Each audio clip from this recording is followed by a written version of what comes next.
ನಮಸ್ಕಾರ ವೀಕ್ಷಕರೇ, ಕನ್ನಡ 49 ಯೂಟ್ಯೂಬ್ ಚಾನಲ್ಗೆ ಸ್ವಾಗತ ಸುಸ್ವಾಗತ. ಬನ್ನಿ ವೀಕ್ಷಕರೇ, ಇವತ್ತಿನ ವಿಡಿಯೋದಲ್ಲಿ ಹಿಮ್ಮಡಿ ಪುಲಿಕೇಶಿಯ ಬಗ್ಗೆ ತಿಳಿದುಕೊಳ್ಳೋಣ. ದಕ್ಷಿಣ ಭಾರತ ಹಾಗೂ ಕರ್ನಾಟಕದ ರಾಜಕೀಯ ಮತ್ತು ಸಾಂಸ್ಕೃತಿಕ ಇತಿಹಾಸದಲ್ಲಿ ಬಾದಾಮಿ ಚಾಲುಕ್ಯರು ಒಂದು ಹೊಸ ಅಧ್ಯಯನವನ್ನು ಸ್ಥಾಪಿಸಿದರು. ಕರ್ನಾಟಕದ ಬಿಜಾಪುರ ಜಿಲ್ಲೆಯ ಬಾದಾಮಿ ಆಗಿನ ವಾತಾಪಿಯನ್ನು ತಮ್ಮ ರಾಜಧಾನಿಯನ್ನಾಗಿ ಮಾಡಿಕೊಂಡು ಆಡಳಿತ ನಡೆಸಿದ ಚಾಲುಕ್ಯ ಸಾಮ್ರಾಜ್ಯವು ಉತ್ತರದಲ್ಲಿ ನರ್ಮದಾ ನದಿ ತೀರದಿಂದ ದಕ್ಷಿಣದಲ್ಲಿ ಕಾವೇರಿಯ ಬಯಲಿನವರೆಗೂ ವ್ಯಾಪಿಸಿತ್ತು. ಇಡೀ ದಕ್ಕನ್ ಪ್ರಸ್ಥಭೂಮಿ ಅವರ ಆಳ್ವಿಕೆಗೆ ಒಳಪಟ್ಟಿದ್ದಲ್ಲದೆ ಆಂಧ್ರ ಮತ್ತು ಗುಜರಾತ್ ಪ್ರದೇಶಗಳ ಮೇಲೂ ಚಾಲುಕ್ಯರ ಸಾರ್ವಭೌಮತ್ವ ಸ್ಥಾಪನೆಯಾಗಿತ್ತು. ಚಾಲುಕ್ಯರ ಸಾಮ್ರಾಜ್ಯ ಕರ್ನಾಟಕದಲ್ಲಿ ಸ್ಥಾಪನೆಯಾಗುವುದಕ್ಕೆ ಮುನ್ನ ಕೊಂಕಣದಲ್ಲಿ ಮೌರ್ಯರು, ಮಹಾರಾಷ್ಟ್ರದಲ್ಲಿ ಪ್ರಾಂತ್ಯಗಳಲ್ಲಿ ರಟ್ಟೂರು, ಬಿರಾರಿನಲ್ಲಿ ನಳೂರು, ಬನವಾಸಿಯಲ್ಲಿ ಕದಂಬರು, ಗಂಗವಾಡಿಯಲ್ಲಿ ಗಂಗರು ಆಳ್ವಿಕೆ ನಡೆಸುತ್ತಿದ್ದರು. ಈ ಬಾದಾಮಿ ಚಾಲುಕ್ಯರ ರಾಜ್ಯ ಲಾಂಛನ ವರಾಹವಾಗಿತ್ತು.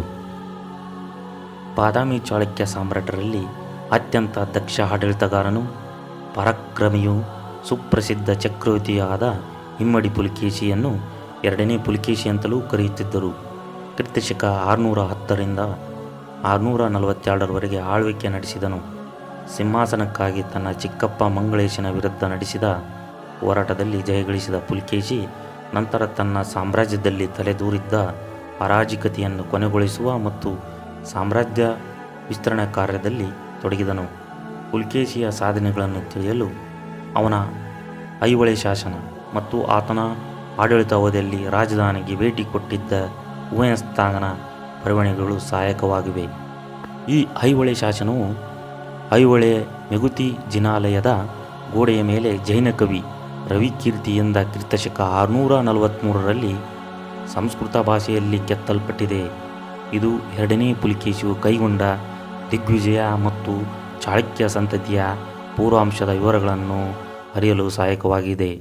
ಈ ಶಾಸನದ ಪ್ರಕಾರ ರಾಷ್ಟ್ರಕೂಟ ನಾಯಕರಾದ ಗೋವಿಂದ ಮತ್ತು ಅಪ್ಪಾಯಿಕ ಎಂಬುವರು ಭೀಮಾ ನದಿಯ ಹತ್ತಿರದ ಚಾಳುಕ್ಯ ಪ್ರದೇಶವನ್ನು ಆಕ್ರಮಿಸಿದರು.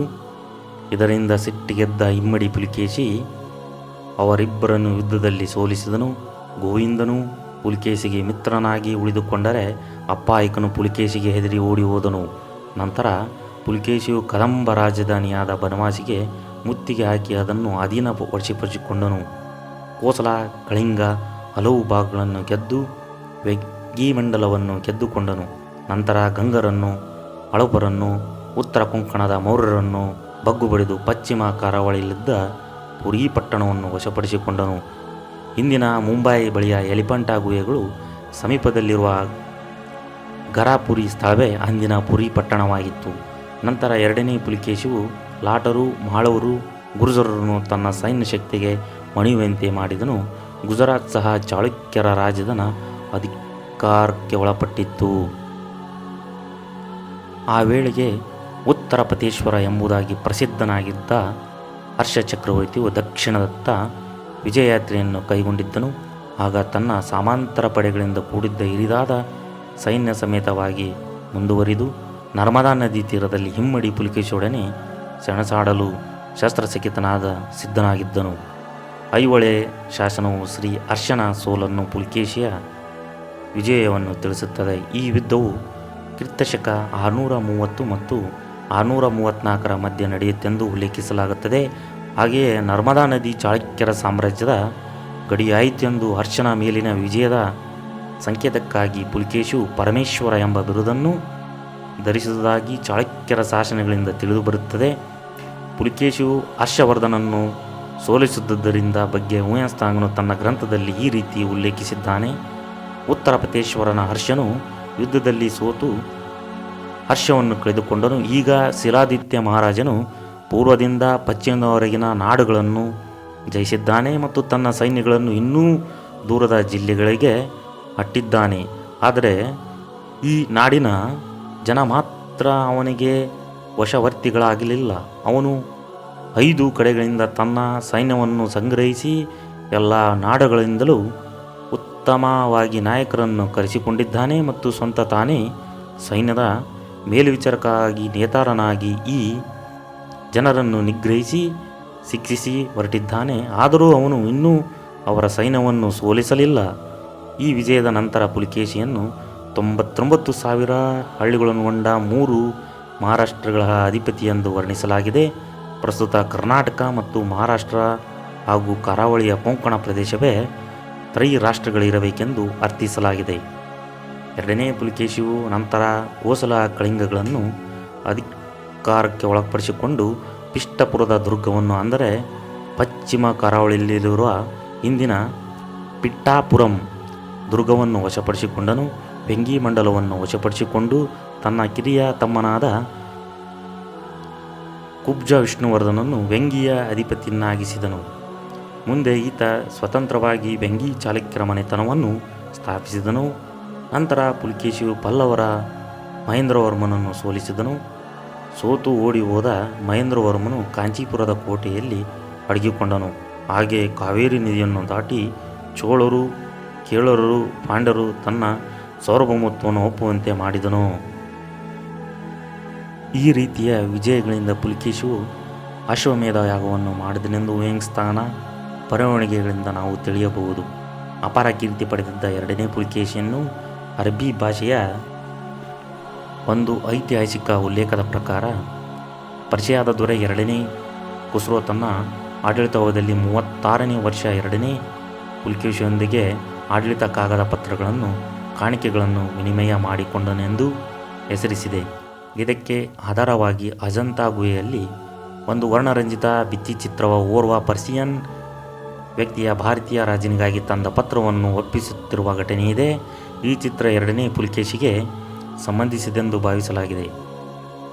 ಖುಸ್ರೋವಿನ ಆಡಳಿತಾವಧಿಯಲ್ಲಿ 36ನೇ ವರ್ಷವೆಂದರೆ ಕ್ರಿಸ್ತಶಕ 625 26. ಆ ಸಮಯದಲ್ಲಿ ಇಮ್ಮಡಿ ಪುಲಿಕೇಶಿ ಸಿಂಹಾಸನದೊಡನೆ 16 ವರ್ಷಗಳಾಗಿದ್ದವು ಎಂಬುದು ಸಹ ಸ್ಪಷ್ಟವಾಗುತ್ತದೆ. ಇಷ್ಟೊಂದು ಅಪಾರ ಕೀರ್ತಿ ಸಾಮ್ರಾಜ್ಯ ಸಂಪಾದಿಸಿದ್ದ ಇಮ್ಮಡಿ ಪುಲಿಕೇಶಿ ಅಂತಿಮ ದಿನಗಳು ದುರಂತದಲ್ಲೇ ಕೊನೆಗೊಂಡಿದ್ದು ಎಂದು ಪಲ್ಲವರ ಶಾಸನಗಳಿಂದ ತಿಳಿದುಬರುತ್ತದೆ. ಈ ಇಮ್ಮಡಿ ಪುಲಿಕೇಶಿ ತನ್ನ ಆಳ್ವಿಕೆಯ ಪ್ರಾರಂಭದಲ್ಲಿ ತಮ್ಮ ವಂಶ ಪರಂಪರೆ ವೈರಿಗಳನ್ನಿದ್ದ ಪಲ್ಲವರ ಹೀನಾಯವಾಗಿ ಸೋಲಿಸಿ ತನ್ನ ಸಾರ್ವಭೌಮತ್ವವನ್ನು ಒಪ್ಪಿಕೊಳ್ಳುವಂತೆ ಮಾಡಿದ್ದನು.